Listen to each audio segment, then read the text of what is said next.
I didn't know a picture frame could start a fight until ours did, and even then it didn't shout the way a fight usually does. It just blinked once in the middle of a Tuesday and quietly rearranged the furniture inside my head. The frame was his mother's gift when we moved in together, a sleek Wi-Fi thing that sits on our bookshelf between the plant that refuses to choose a direction and the souvenir mug that says best to you, and even though neither of us is anyone's aunt. I liked the frame. It made our living room feel curated even on weeks when the only things I curated were crumbs. It cycled through proof we were people, Mark at 7 in a soccer uniform as serious as a tax audit, me in a Halloween witch hat so aggressively pointy it must have been a weapon. Us on the day we signed the lease, grinning like the kind of idiots who believe their oven will always be clean. Photos arrived through a little email address the frame came with, something like familyname.frame@, and I would send new ones from my phone when I remembered, and Mom would send grainy scans of birthdays from the 90s, and the frame would take our memories and make them behave, one at a time, for 6 seconds each. On Tuesday at 2:12 p.m., the frame obediently blinked from our lease signing picture to a new photo of Mark with a woman on a beach I did not recognize. They weren't doing anything illegal. She had her arm around his waist, he had that unguarded, laughing face people wear when the camera is not the point of the moment. The sky behind them was the kind of blue that makes you feel guilty for checking your email. In the bottom right corner, there was a small caption the frame sometimes adds if the sender includes a note. Mia says, "Throwback." Throwback to what? My brain asked, like an HR manager.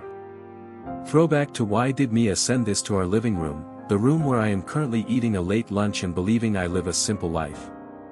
I stood up and walked closer in that way you do when you think distance might be the lie. It was not a recent picture.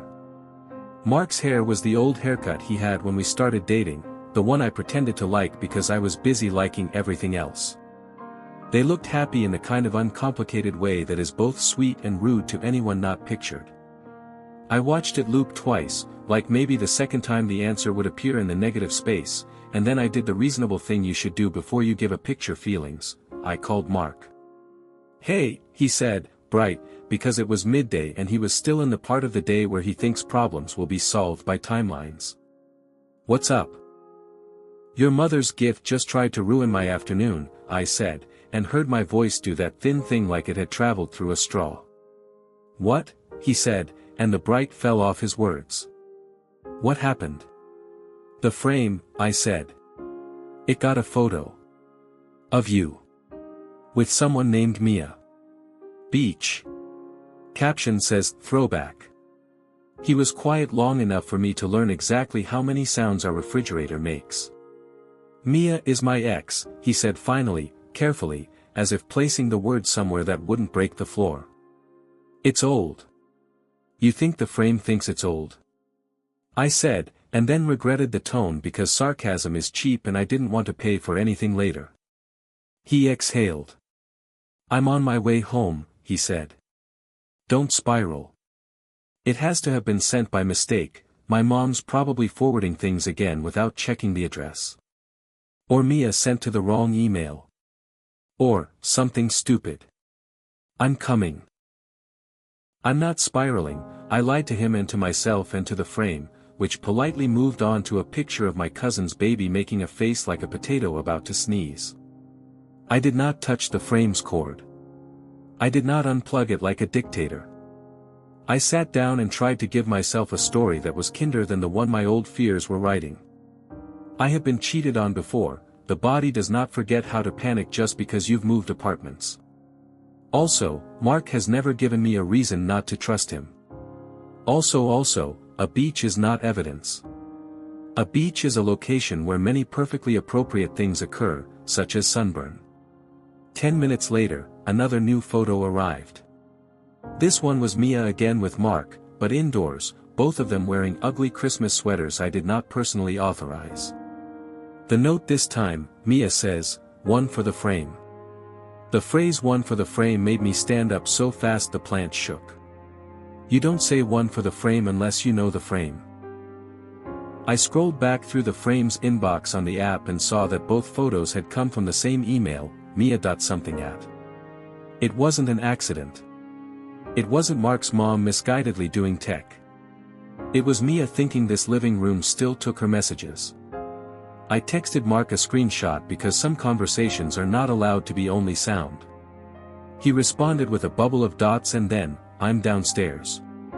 He came in with his backpack still on like he'd run here. His face did that open thing it does when he wants me to be okay. He looked at the frame, then at me the way you look at a dog when you need it to tell you where the squirrel went. "I haven't talked to Mia," he said. "We haven't texted in months, longer. We were civil about the breakup, but we're not friends." He rubbed his palm across his jaw like he was trying to erase his earlier life. "She shouldn't have the frame email. I don't know how she got it." "I don't care that she has it," I said. "I care that she's using it." He nodded, the way people nod when they're making a list that will punish them. "Let me handle it." "Before you handle it, I need to ask you something unsexy," I said, and reached for the part of me that is brave enough to be clear. "How old are these? How old is that one?" I pointed to the beach picture like it was a defendant. He looked, then squinted, then said, 3 summers ago. 2. Before you. He looked at the sweater picture. Christmas at Gabe's place, the year his heater died and we wore sweaters like it was ironic but actually we were freezing. "Before you." "Okay," I said, and meant it, because you can hold two truths, that something is in the past, and that it is currently in your living room asking for attention in a voice that doesn't belong here. Then, "let me handle it," means what? You text her. My eyebrows apologized for being eyebrows.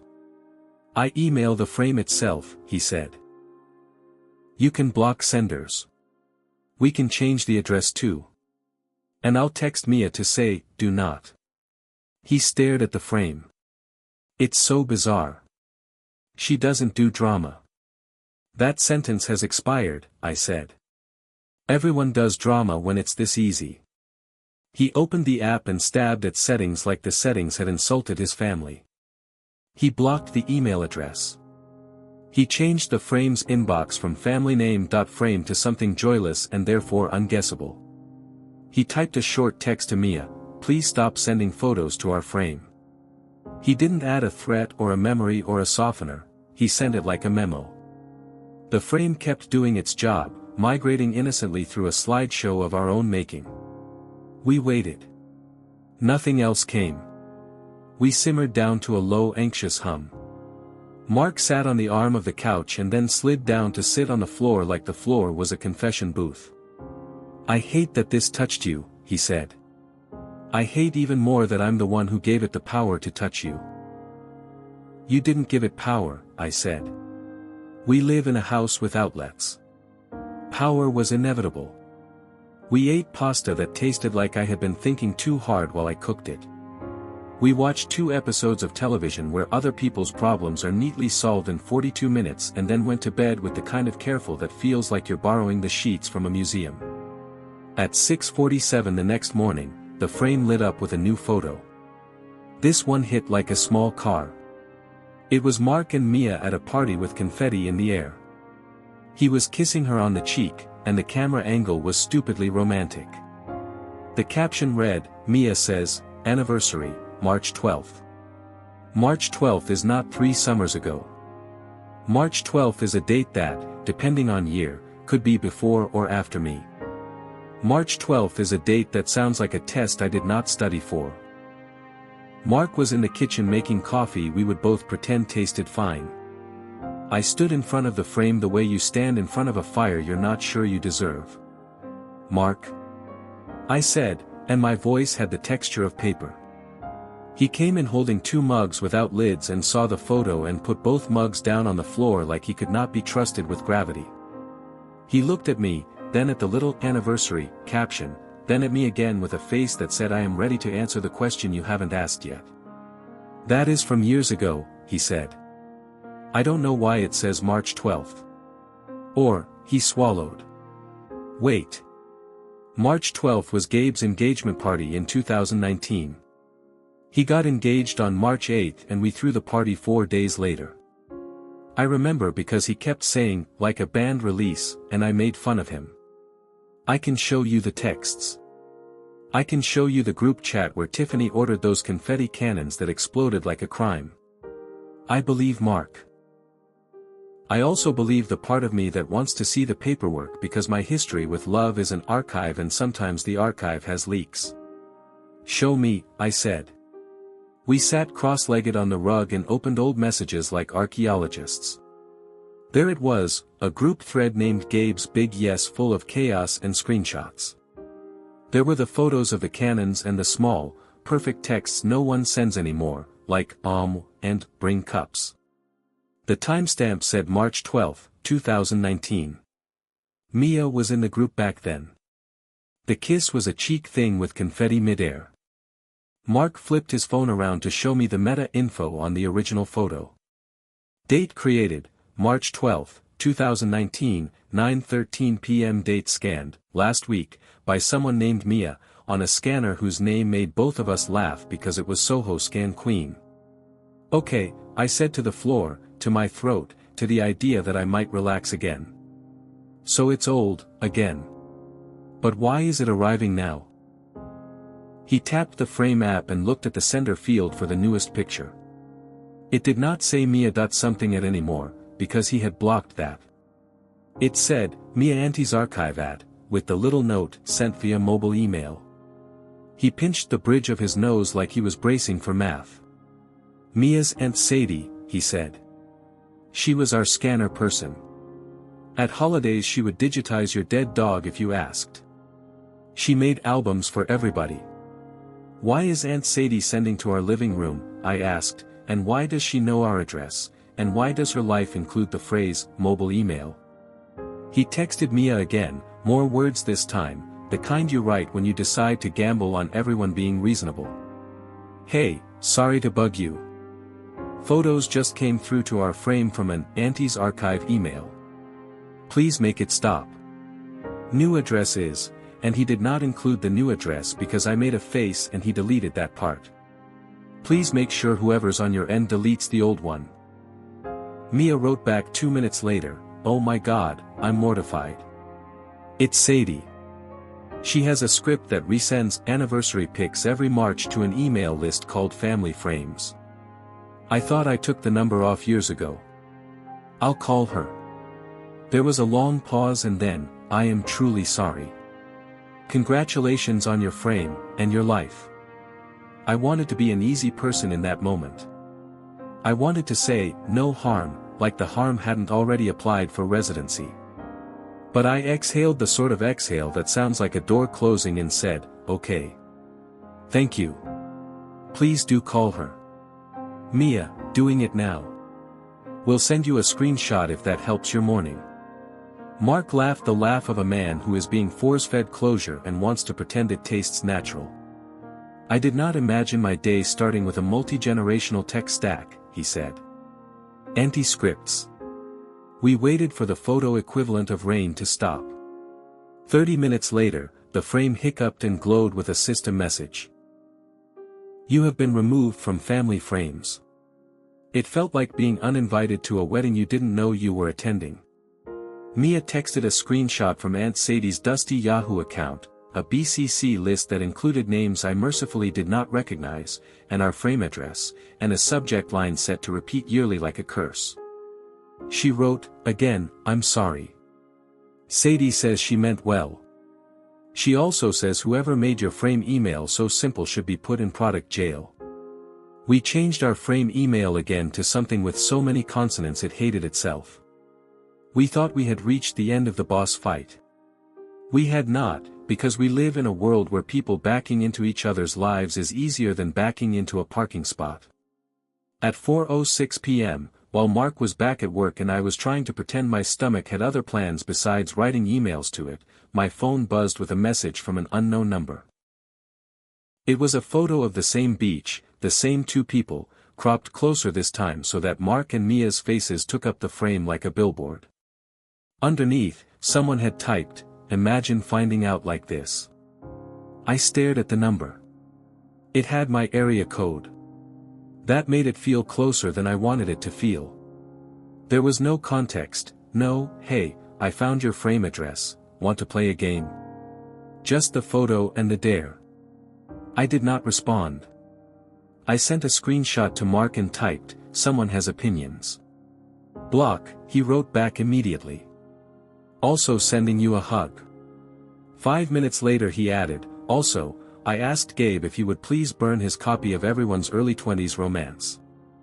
He said he already lit it on fire once when his wife found a storage unit full of his nostalgia and made him pick 5 objects. We're safe." I blocked the number, then unblocked it, then blocked it again, because sometimes you need the ceremony. I texted Mia one more time, because we were suddenly in a group project none of us had signed up for. Just FYI, someone texted me the beach photo with a caption, from a local number. Might be a random, might be someone you know. Please lock down whatever lists exist. She replied, "On it." Also, I'm sorry that the entire ocean has become your problem. The frame behaved for the rest of the week. It showed me us at the farmer's market buying basil like a religion. It showed me his mother's dog in a sweater that made him look employed. It showed me my niece eating a blueberry with the intensity of a poet. We regained an equilibrium that felt earned, the kind you get when you admit out loud that your heart is just a person trying. Then Sunday morning the living room decided to audition for a soap opera again. A new photo arrived, and at first I couldn't parse why it made my body go very still. It looked like a party in a dark bar. Mark was in the frame with Mia again, both of them backlit by the cheap lights that make everyone look like a memory. He was kissing her cheek again. The note said nothing. The timestamp in the corner said September 14th, 2021. September 14th, 2021 is not before me. I called Mark into the room and pointed and did not say anything because language is a luxury and mine had gone on strike. He stared at it, then shook his head once, hard, like he was trying to dislodge the year. "That's wrong," he said, but he didn't say it like a man defending a castle, he said it like a man reading a typo on a gravestone. "The party is the same party. The confetti cannon night. Somebody resaved the file last week and now the created date is fresh. Look," he touched the corner of the frame like it would agree to explain itself. "Okay," I said, but my okay contained more than it should have to. Something old labeling itself as new is almost worse than something new. It felt like finding a diary entry rewritten in a different pen. I walked to the bookshelf and took the frame down for the first time since it had entered our home, because sometimes you have to hold a thing to remind it who pays the rent.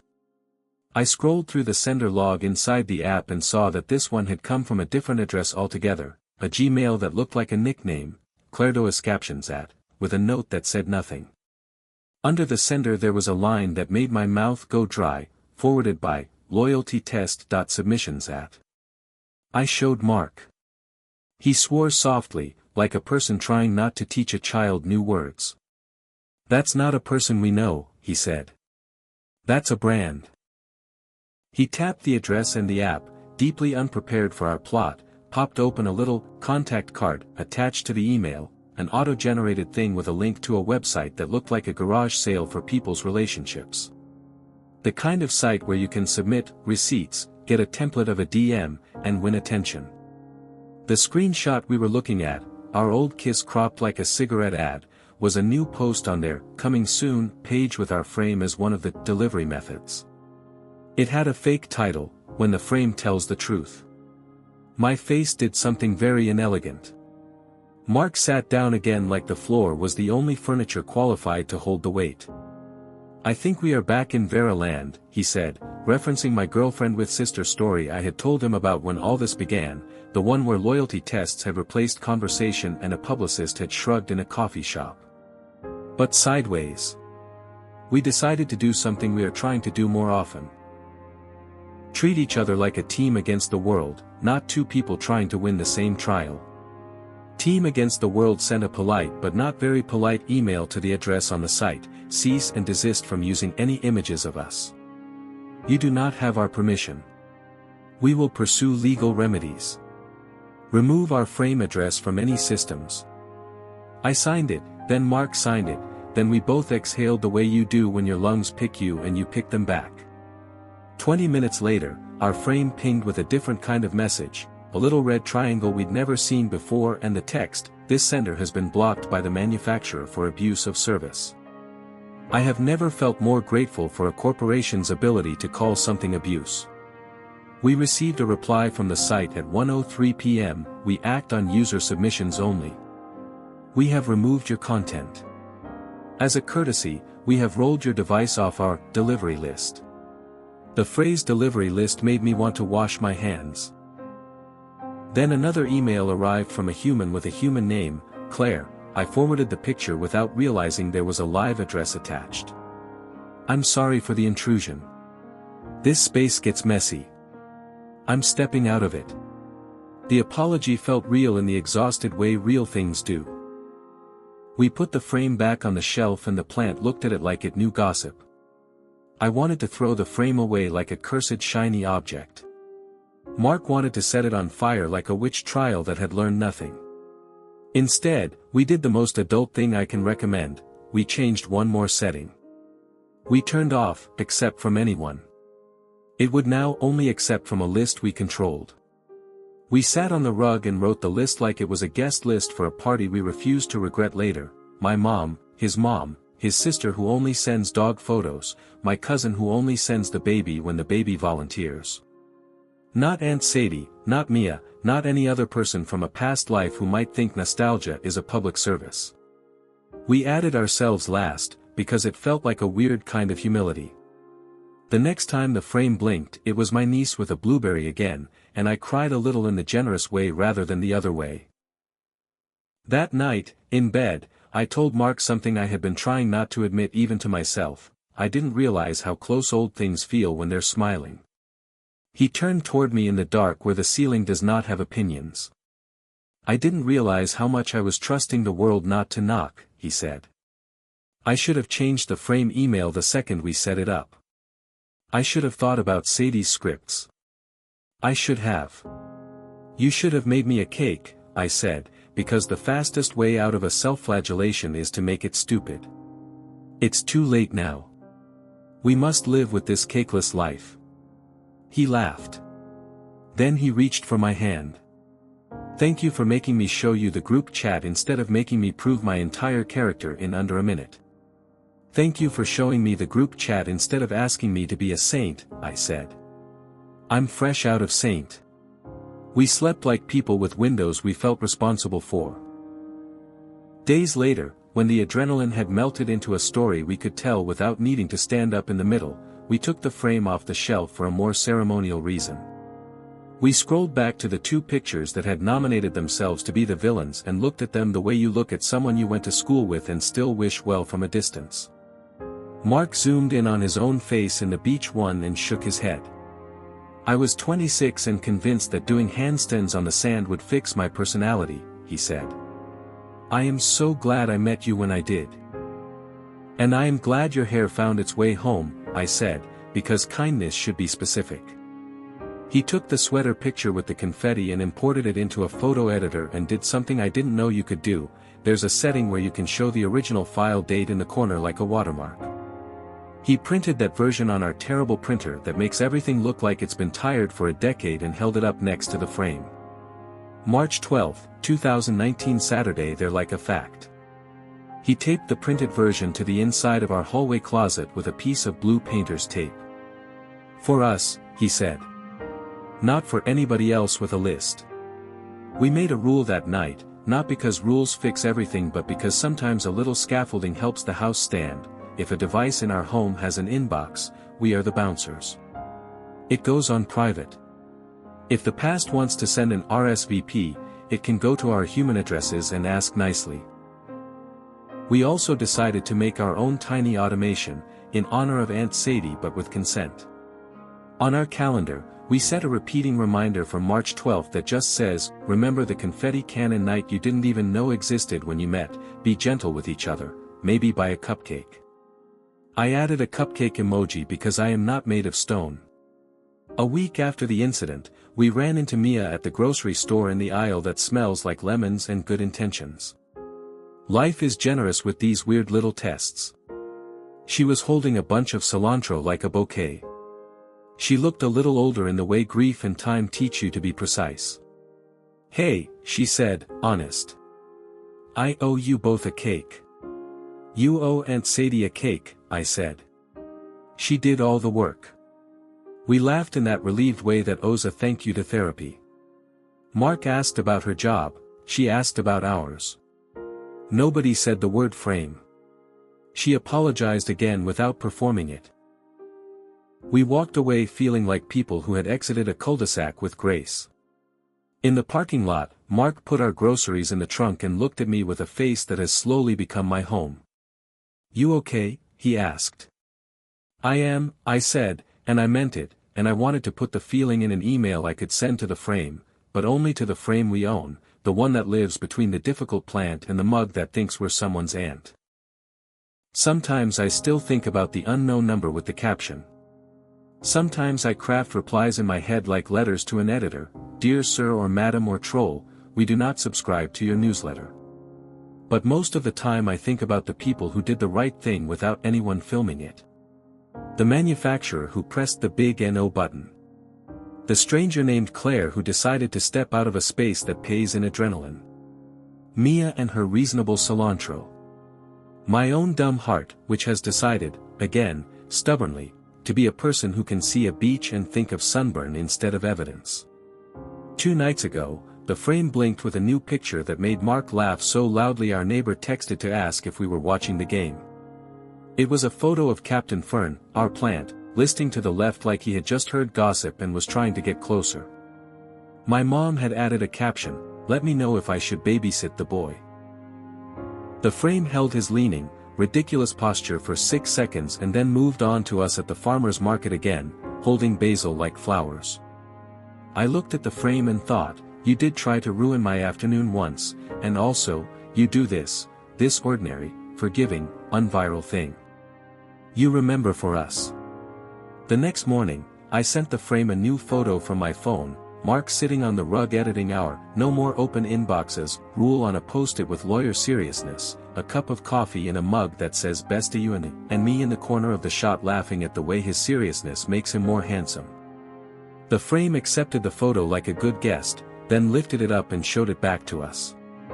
For 6 seconds it looked like proof that even when a picture tries to start a fight, you can still choose to let it just be a picture.